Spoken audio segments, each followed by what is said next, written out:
think it's so much for me is about wanting to bring value into a situation or a relationship, because I feel like that's how I'm seen. And if I'm not bringing that value, then I'm just sort of lost. Hey everybody, and welcome back to the Wednesdays with Watson podcast. You have landed on the third part in a 9-part series that we are doing on the Enneagram and trauma and loss and how it can help us understand both better. Our guest today is best-selling author Katie Ganshert. Katie comes to the podcast representing type 3 in the Enneagram. This was such a fun conversation as Katie talks to us about different ways that understanding how God made her helps her show up in this world as a person that she is, as a person who has experienced some trauma, as a person who still experiences trauma, and she'll tell a little bit of that story. But this is a really fun episode with a fantastic guest and an amazing person, author, and friend, Katie Ganshert. Let's drop into this conversation with Katie. Hey everybody, and welcome back to the Wednesdays with Watson podcast. We are in episode 3 of season 3 that we are calling Trauma, Spaces, Places, and Aces. I am here today with my brand new co-host for this season, Crissy. How are you today, Chris? I'm doing great. Good, good. We are so excited because today we also bring to you one of our friends and just an amazing talent in the Christian fiction world as well as the young adult fiction world. And so we'll talk about that a little bit in the course of the interview. But we are so honored to welcome our friend Katie Ganshert to the podcast. Katie, welcome. Hi, thanks for having me. Well, we are so excited. And so we're just going to dive right in here. I loved the prep for this. And so, Chris, what you got for Katie for the first question? I'd like to start with, what is your favorite part of how God made you? I bet you guys have had the funniest responses to this, because why do we not want to say this? We're like, oh, I don't know about that question. It's so true. I think that one of the favorite things is, and this is a lot, I think, having to do with the Enneagram 3, is I am an encourager and like a cheerleader.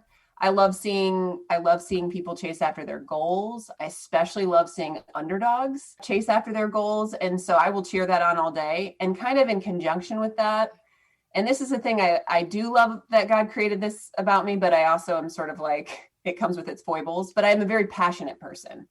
So when I buy into something, I don't go halfway.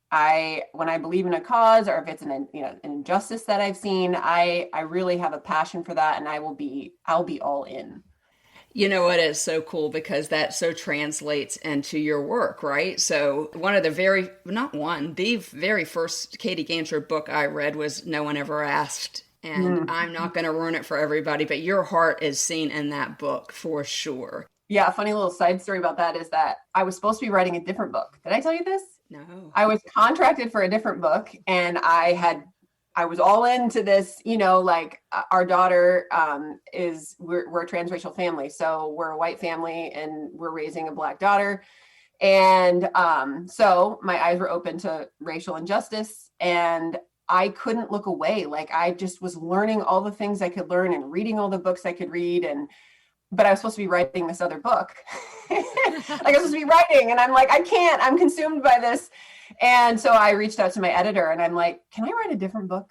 Can I use all this stuff I'm learning and write a story that kind of goes after that? And bless her heart, she was like, yeah, let's do it. So well, I'm glad she did. It was an amazing book. Yeah. It may be my favorite of yours, to be honest with you.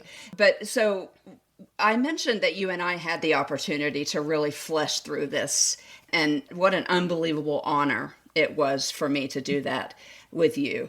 And so the core fear / motivation / longing of the Enneagram 3 is basically, it's a bunch of things, but the one that resonated with you is that the core fear / motivation. And so listeners understand that those words are interchangeable, right? If you're afraid of it, it's what motivates you, right, Chris? It's the way we behave. It's right. Yeah.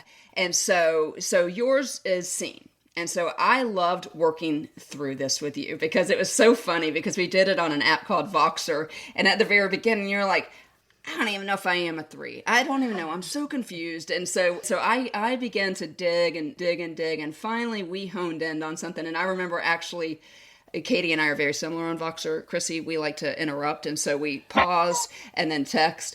And when you came to this realization, I was like, ding, ding, ding, ding, ding, ding, ding, ding. There it is.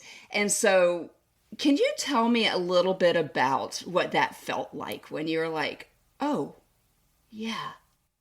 Yeah. So I'm very familiar with the Enneagram. So when you reached out to me and you were like, hey, would you consider this? And my first thought was, I'm so not a stereotypical 3. So I don't know if I'll be good at, like, I don't know, so getting to the place where I realized I was a 3, it was not like an obvious one. I feel like some people just are like, yep, that's my number. That was my husband. Oh my word. He's like hardcore Enneagram 9. Like that is him to a T. And for me, it was like, I think, because there's a lot of things about the 3 that don't resonate, right? But they're surfacey things.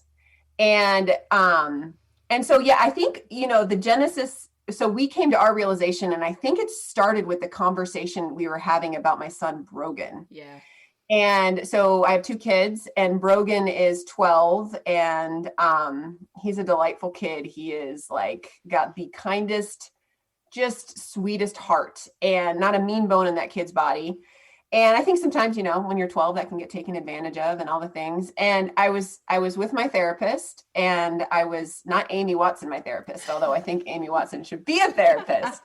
But this is a while ago. Amy and I were talking about the story, and I was with my therapist, and we were talking about Brogan, and I was like, okay, here's the thing. Like, I love Brogan so much, and I see the value he brings to this world.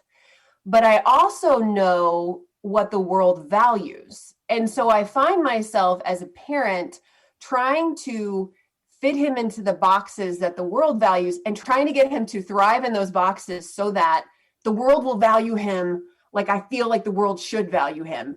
And he just kind of looked at me and he was like, that's a really Enneagram 3 thing to say. And I was like, oh, okay. So I think it's so much for me is about wanting to bring value into a situation or a relationship, because I feel like that's how I'm seen. And if I'm not bringing that value, then I'm just sort of lost in oblivion or whatever, like I'm not seen. So, and we talked a lot about too, how I wing hard into the 2. So Amy, you wing hard into the 3, I wing hard into the 2. And so much of the Enneagram 3 is about success, which has been a sticking point for me until I realized that the way I view success is in relational terms. The value is being seen. And then I think because that's so important to me, I go out of my way to make sure others feel seen, and which is not a bad thing. It's not, but it can be a little, it can get a little unhealthy. Yeah.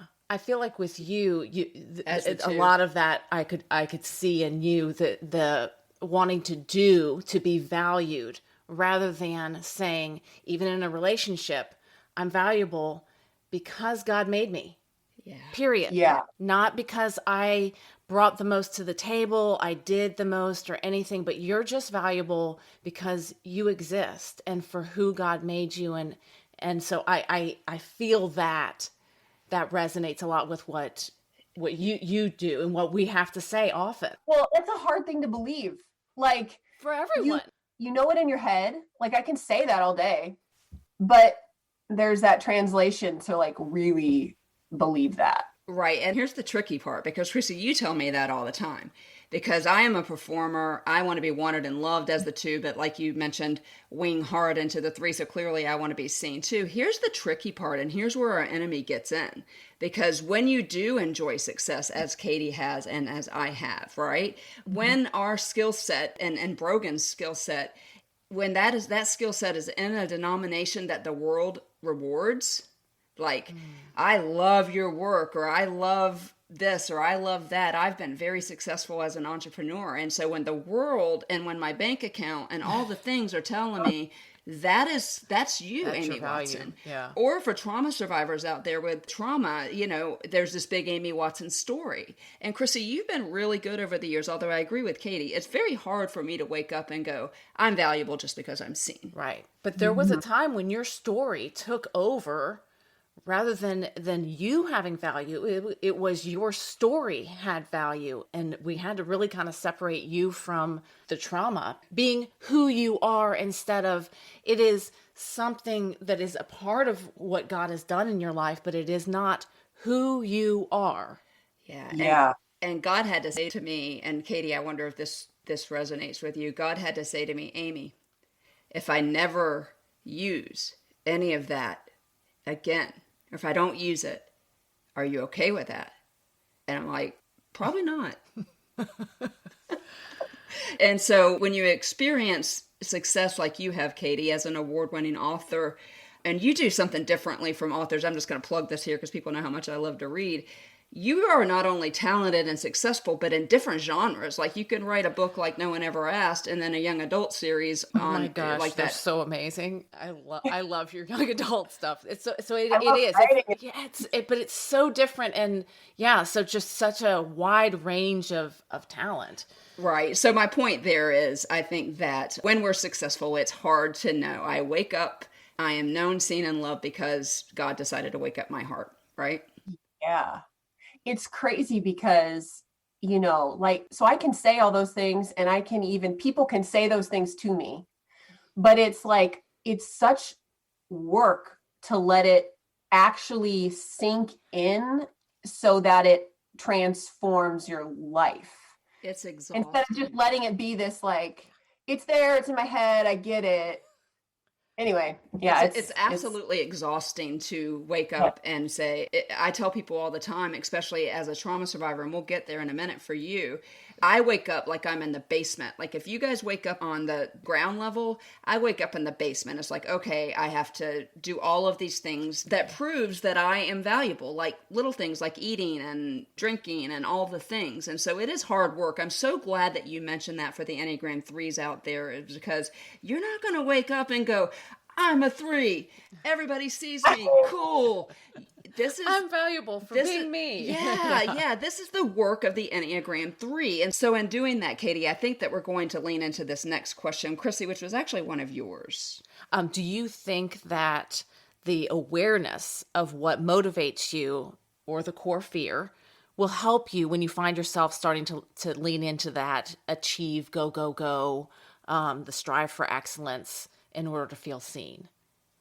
I think that awareness is like the first step, because if you're not aware of an unhealthy pattern, then you're never going to address the unhealthy pattern. So I think it's a huge, powerful, necessary first step to say, okay, I've got this unhealthy pattern going on and I need to be aware of it. So that awareness, I think, is the first step. And also, I think it's super empowering to understand why I'm feeling a certain way. We talked about, Amy, the awards. Okay. So like, please give that example. I think it's so good.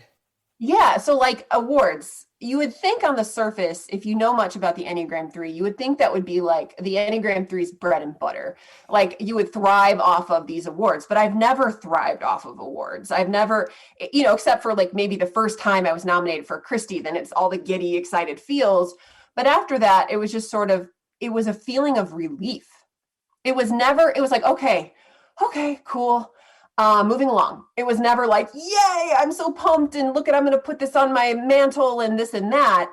And Amy and I were talking through this and I was like, and it was relief because it was this moment of when I win the award, I'm seen. And I have this moment of, okay, I'm seen. People are seeing me. So I can breathe a sigh of relief. And then I'm still on the radar, like I'm still on people's radars. And now I can move along. Crissy, I would be interested in your weigh in here, because awareness is everything. And what sent me to Enneagram coaching, even though I have a solid psychologist that I've been seeing for years, there was something missing. And Crissy, have you noticed a difference in me since I learned this importance of awareness of who God made me and how God made me? Have you seen a difference in doing everyday life with me in that regard? I mean, I guess we're all pretty self-absorbed, but I've noticed that the way you treat me is different. Which is you're no longer a jerk, Amy. Prior to this, no, you ask. I mean, better questions for my personality type, and then it leads me to asking better questions of you too. And so, yes, I've seen it different, but of course, fair enough. Fair enough. I think that we'll edit that out. I think the tie-in there. No, I don't want you to edit it out, and the reason why, because I think the tie-in there was as I became aware of my needs, and I woke up not so much in the basement every day. Like I woke up not feeling guilty that I just want to be thanked. For example, in the Enneagram 2, I just want to be appreciated. Every now and then somebody can throw an I love you at me, and that would be good too. And so I think that now I know to ask for that. You know, when I'm feeling unwanted and unloved. Would you agree, Katie? Like if you know about it, you know to ask for it. Yeah. Or even just, I think about this when I get into these unhealthy patterns, when I'm in a place of insecurity and I'm not my best self, I know that my go-to is to scramble. And I scramble in this way of, do you see me? Do you love me? Do you think well of me? And so I go out of my way to like, be really encouraging to people. And I hate saying that because it's not false. Like that's who I am. I am an encourager. But I go out of my way to make sure that person knows they're seen, because in this weird way, when they know I see them, then they like me too. And it's like this exhausting place of, and I just need to like that step back and be like, stop. Yeah. Like stop trying to get your value from that person in that relationship. And or you know, like you said, encouraging them so that they could feel your need, which is to be seen. And I think Crissy, to your point of how you've noticed that apparently I treat you better. I think that comes from a pure jumping off point of, because this has helped me so much with my trauma, right? When we got to a part of my Enneagram coaching on the trauma, and I realized that even as a child, because of the way God made me, all I wanted to do was wake up every day and be wanted and loved. When that wasn't realized because of my trauma, and this is a podcast about trauma, as you know, Katie, it was a whole new level of healing for me. So I think what you're seeing, Crissy, is you're seeing me now not operating so much in fight or flight. And I'm like, oh, there actually are other people around me in my world. One of the reasons why you're my co-host is because we call you my memory keeper. You've walked through all this trauma with me. But yeah, when I was able to let the Enneagram help me understand why I couldn't let go of this abandonment and rejection that I had as a child, game changer. And so, Katie, with that being said, as you know, obviously, as I just mentioned, the podcast is about trauma. When you look back at traumatic events on your life, can you identify where this core fear was more intense? And of course, we use that term interchangeably. So the core fear, nobody sees me, the core longing, I need to be seen. Can you identify after traumatic events, you know what, if normally that intensity is on a 2, now it's on a 10. Yeah. Have you noticed that at all? Yeah. You know, we've been through some trauma up in here, and it's like, so much of it is, so through, I don't have, like, I feel like I look back on my childhood and, have you done EMDR, Amy? EMDR has saved my life. And okay. Oh my gosh. Yeah. So you know the process of that is going through a lot of your story with your therapist and figuring out. Right. And I don't feel like I have any. I had a pretty functional, good, trauma-free childhood. We entered into the world of adoption, right? So, and there was all kinds of trauma surrounding that. And so, you know, Salima, our daughter, she has quite a story, and it's quite a testimony, and it will continue to be one day, and it's hers to share, but it hasn't been easy, right? So she has special needs. one of which is she has severe speech apraxia, which makes talking incredibly difficult for her. And, she's 9, she's a 3rd grader, and she has to work, and we have to work incredibly hard for her speech. And I think that, okay, so I'm going to get there to the being seen part. Like, not being able to talk is a huge impactful thing. And she can talk, right? Like, but there's never an easy conversation. Like, even in the most lighthearted moments, we have to listen extra hard to figure out what she's saying. She has to work extra hard to get her point across. I think about like play dates with friends. She's a 3rd grader. Like, what do girls do in 3rd grade? They get together, they paint nails, and they jabber. And so there's all this stuff that's just pretty heartbreaking that comes along with it, and a struggle. And then on top of that, just special needs is the trauma she's endured. That's her story. I'm not going to share, but it comes out in trauma behaviors. Early childhood trauma is a beast, as Amy, And so there's just been a lot of struggle behind closed doors in our house, and things that the world doesn't see because they see the Enneagram squares, and everyone loves a good story, and her story is feel good and inspiring. And so they see that and they're like, oh, it's so wonderful and lovely. And yeah. And so here's the thing.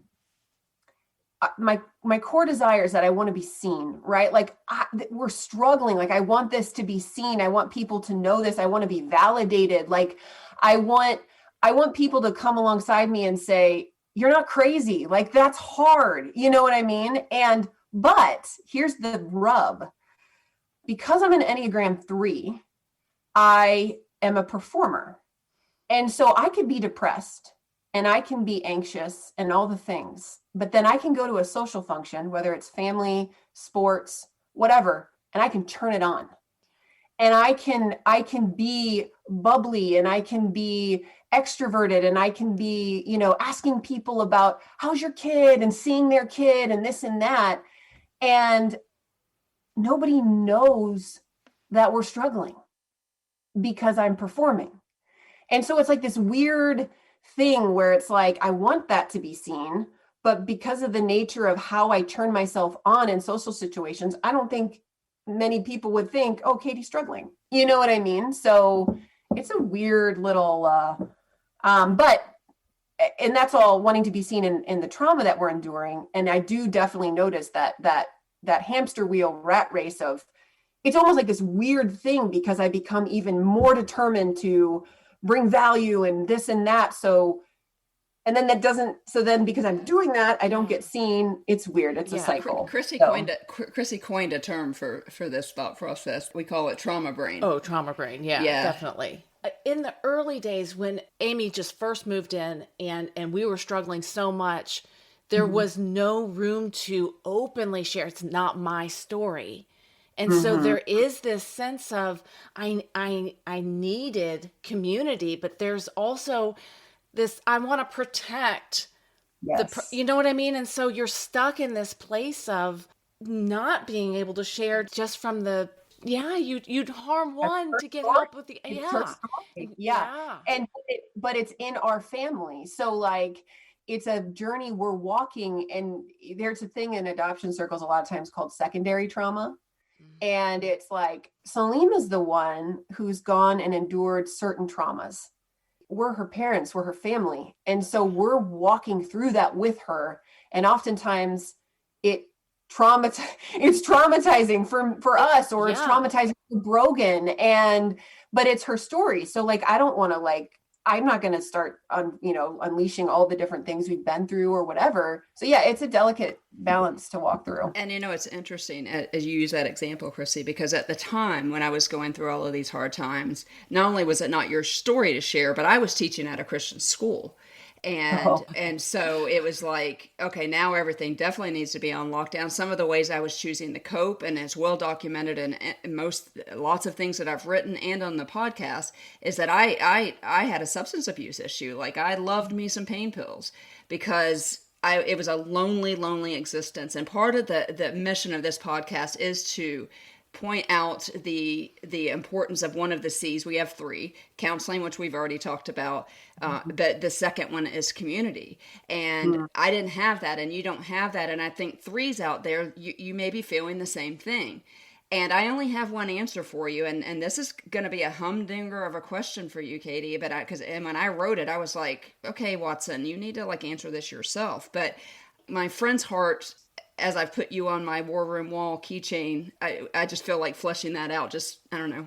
Katie and I bonded, sorry. But I'm wondering how understanding this and this awareness can enrich your relationship with God. Well, I think the only way to get off of that hamster wheel cycle of like, I'm needing to be seen right now and I'm needing these things. And so I'm working extra hard to see others so they'll see me. And it's just this whole like warp cycle is to stop and realize that God sees me. God sees every struggle behind closed doors. God knows every single snippet of Salima's story and therefore our story.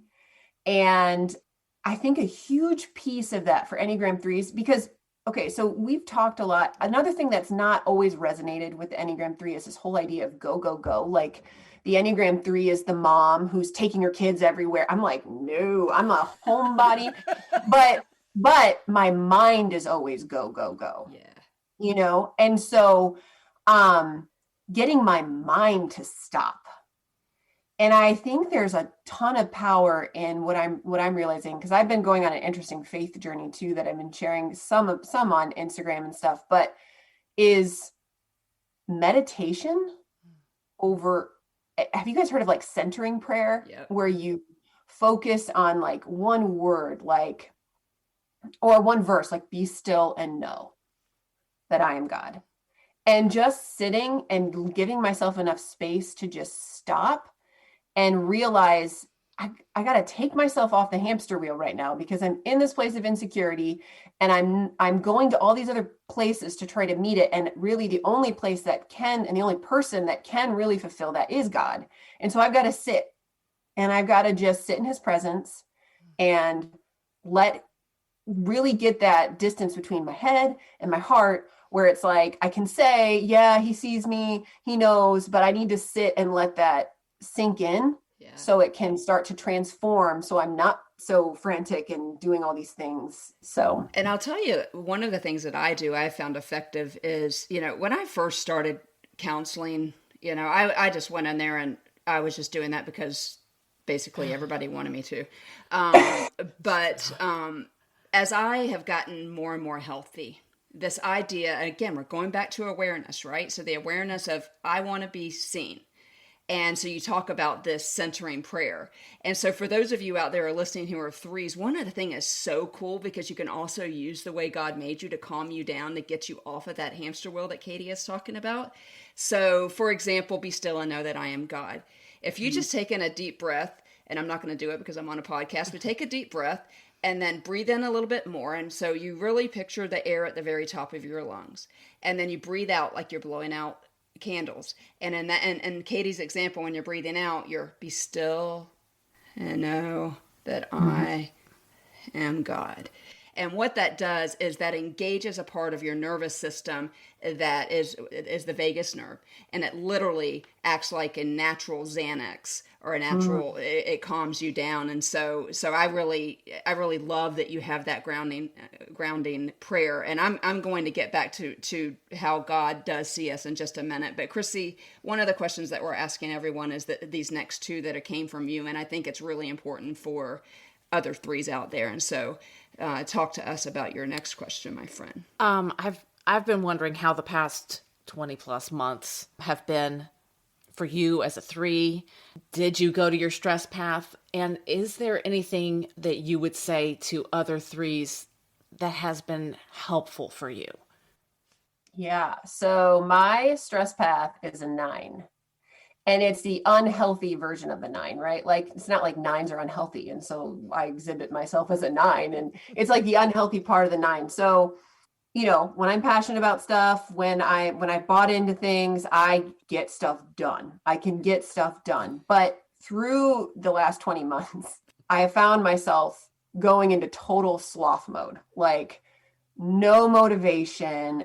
Especially with writing, just like it feels like trudging through the mud. Like I don't, it's just like I just want to shut down and not do anything. But that's really hard though, because then there's this whole layer of shame where you're like, you're not doing anything, like you're not, and so then but then you get into more on health, and it's just another whole cycle that happens. But a huge piece that impacted our life is it is really great for me to just be Selima's mom, not her teacher. And, I, as a 3, I make game plans. I make a plan. I'm going to tackle it. I'm going to tackle the heck out of this thing. Like, I'm going to do a great job with this. And, so I was going to be the best teacher to her in this time of, she wasn't at school. Like I had to take that over. And so I was going to be the best teacher to her in this time of upheaval as possible. But it wasn't good, because I realized how many holes and deficits she had. I realized this is why she's got the supports at school that she has. And, but it was this like crazy, there was this meme going around, and hear me, I was a teacher for 4 years. So I really have the utmost respect and and admiration for teachers and the work they do. However, in my 4 years of teaching, which wasn't that much, I know that I am not a superhero. And I know that kids are going to come into my classroom. There's going to be kids who are way ahead, and there's going to be kids way behind. And I'm going to do my best to help them, but they're going to leave my classroom same way, ultimately, right? You can't get every kid to come up to this level they need to be. Right. So I saw this meme going around in the thick of COVID and shutdowns and everything. And it was like, don't worry about your children's academic stuff. Like, it's all about just laugh with them and like make sure you're not inducing like trauma on them, because their teachers are superheroes and they'll basically fix it all. Like they'll make sure that, and I was like, no, like that's not even true. And 2, I'm seeing the struggle she's going to have if I don't address these issues. And the struggle is going to get worse. And I'm going to lift her up and make sure that I fill these deficits so that she doesn't have one more struggle on her plate. And it just wasn't good. Like it wasn't good for her. It wasn't good for me. It wasn't good for our relationship. I had this game plan and I was committed to the game plan, and it was not good up in our house. Like lots of huge, massive meltdowns, all the things. And it just kind of, it exhausted me. Like, and I got to this place where I would just like sit on my couch, and my husband would come home from work and he's like, "Are you okay?" And I'm like, "No." My brain is off. Like I can't do this. And so, I found myself very much going into that 9 mode of just shutting down and then not liking that, not feeling like myself in that place. And probably more shame, I'm guessing. Yeah. Listeners, remember, shame is the game of not our God, right? And so, although that doesn't sound like sloth mode to me, I'm just saying all the things that you just did. Oh, yeah, right. Like it was this weird, like I was putting all my energy into her education and being the best teacher to her and making sure my Brogan was okay in the midst of all of it, that like I went into sloth mode with my writing. I just couldn't, you know what I mean? Like I was just like, I have no mental energy to create. And then you feel like, well, I've fallen off. I joke with Becky and Courtney all the time. So I have 2 really good writer friends that I box with all the time, Becky Wade, Courtney Walsh. We have this 3-way conversation going on. And I would joke in this way that was like, I've fallen off the face of the planet. I wrote No One Ever Asked, and I just dropped my mic and I walked away, and no one knows where I went, and I'm just going to sink into oblivion and all the things. So, yeah. It's funny that you mentioned that, because I did notice that. I was like, where's Katie? Yeah. Like, did you notice it too? Yeah, no, I definitely noticed it. Katie was rocking back and forth on her couch, not writing. For the record, I was very was making a lot of progress on my own manuscript, and I still struggle to find the words. And so I feel you on that. And I think a lot of threes will feel you out there, and especially people that were called into their homes to work and it just messed up the rhythm. And so for the threes, and again, I wing into the three, I'm all about that performance and go mode, and it also helps me compartmentalize. And so I feel you on that. I think other threes do too. Speaking of other threes, I love this question that you crafted, Crissy, as we end the podcast here. I just really want to know what would you like your friends, your family, the world to know about threes? How can we live in community with you better? Yeah, I actually really love this question. I think that we might not be okay.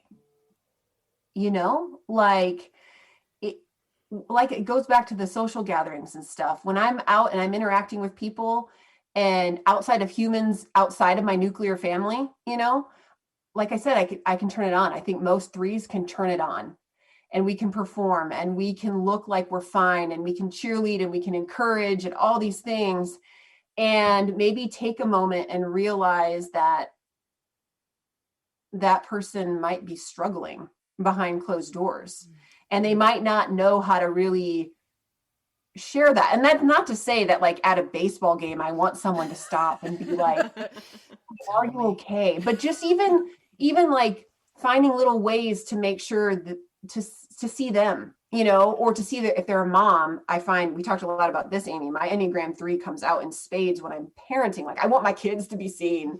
And so, like, seeing my kids. And then one other thing too, and this goes back to the trauma, there is another meme, I like memes, going around. I'm going to pull it up so I can see it, is that, and I wonder if you've seen this too. It's this picture, and it's this little red guy, and he's got this rock on his back, and it says past trauma. It's like this huge big rock. And then on top of the rock are all these other rocks, like stress, pandemic, bad news, right?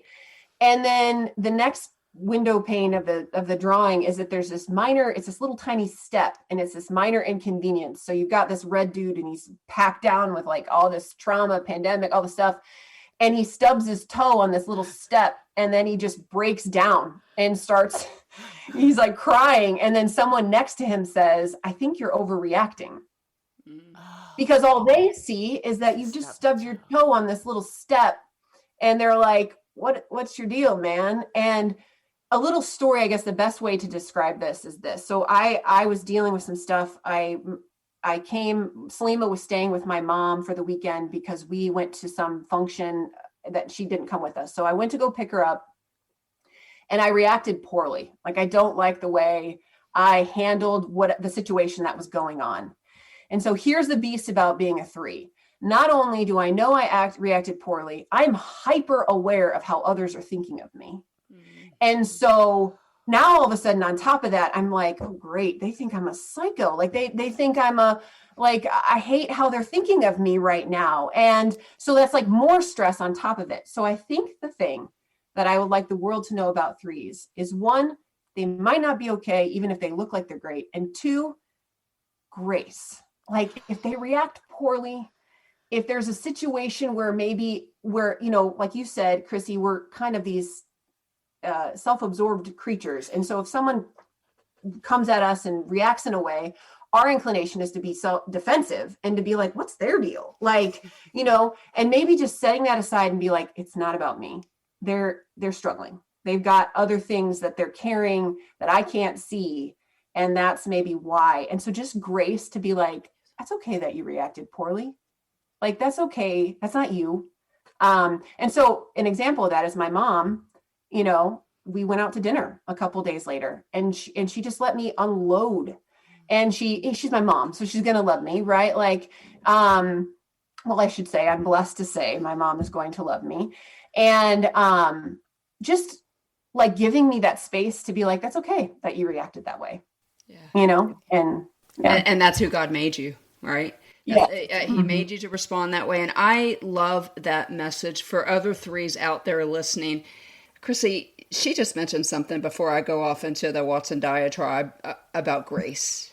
And on another podcast, just the way you worded this calmed my soul. And I wonder if it would Katie's as well as other threes that are listening.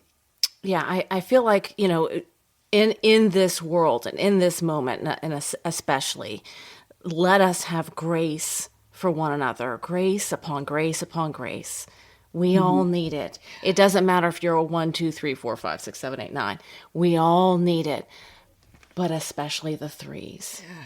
I love that you are able to identify that. Well, Katie, thank you, but I have a message for you, as I do for all the threes. And so as I was in the shower this morning, I'm like, gosh, what's my message to the threes going to be? And the Lord just brought this back to my mind. There is a painting in the Metropolitan Museum in New York City, and it is a picture of, if I can get through this, it's a picture of Hagar in the wilderness and the angel above her. And I have taken numerous pictures of it, even though you're not supposed to do that. But that comes from a story in the Old Testament where Hagar, the mom of Ishmael, and we're not going to do the deep divine dive there, but that wasn't necessarily a great thing. She was sent out into the wilderness. And God sent an angel to her that said these words. And Katie Ganshert and all threes, I want you to hear me when I say this. I am the God who sees you. And I want to let that breathe. I am the God who sees you. And so it is my hope and my prayer that as the threes out there identify that they want to be seen, if nobody else on this planet sees you, the living God sees you. He saw her in her shame. And again, you'll have to do the deep dive on who Hagar is and why that's important, but it's pretty important right now. I did. So this is very interesting. Yeah. Okay. Yeah. So Ishmael, the father of the Arabic nations, pretty much, right? And so we're still seeing the consequences of her sin today. And so you talk about having grace, and threes probably think that they're the biggest sinners of the whole world. But God sent an angel into the wilderness when nobody would touch her and said, I am the God who sees you. And Katie Ganshert, I'm looking at you across the Zoom. I want you to know that. Here's the other thing that I can't look at you and say, but I close every episode with, it's all over my stuff because I believe it to be true, and I proclaim it over you, and I proclaim it over the threes, and I proclaim it over me, and I even proclaim it over you, Chris. You are seen, you are known, you are heard, you are loved, and you are valued. And whatever I have to do on this podcast, and at any time I get behind a keyboard, a microphone, or a podium, I'm going to tell people those 5 things because it is the absolute truth. And so, Katie, thank you for being here today. Do you have anything else to add for us?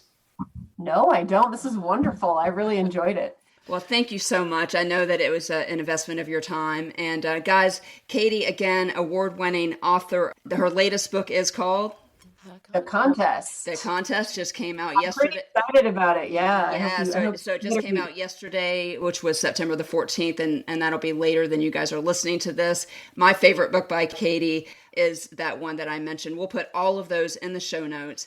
But thank you again, Katie. Thank you, listeners. We will be back in 2 weeks. Thank you. And you guys all of you, remember that you are seen, known, loved, heard, and valued. Be aware today. Thank you so much. Well, guys, I hope that you enjoyed that episode. I had a blast preparing the interview with Katie as she and I worked through what it's like to be an Enneagram 3, since I wing very heavily into that 3. I'm so grateful for Katie, for her candor, for her authenticity, for her humor, and I hope that her story today and her explaining how she best shows up in this world, having understanding how God made her, I hope that you find hope and encouragement in your times of trauma and loss. We will be back here in 2 weeks with type 4 in this series. So while you're waiting to come back into the healing zone, you know what I am going to say. You are seen, you are known, you are heard, you are loved, and you are valued. Let my life glorify you and teach me to walk beside you.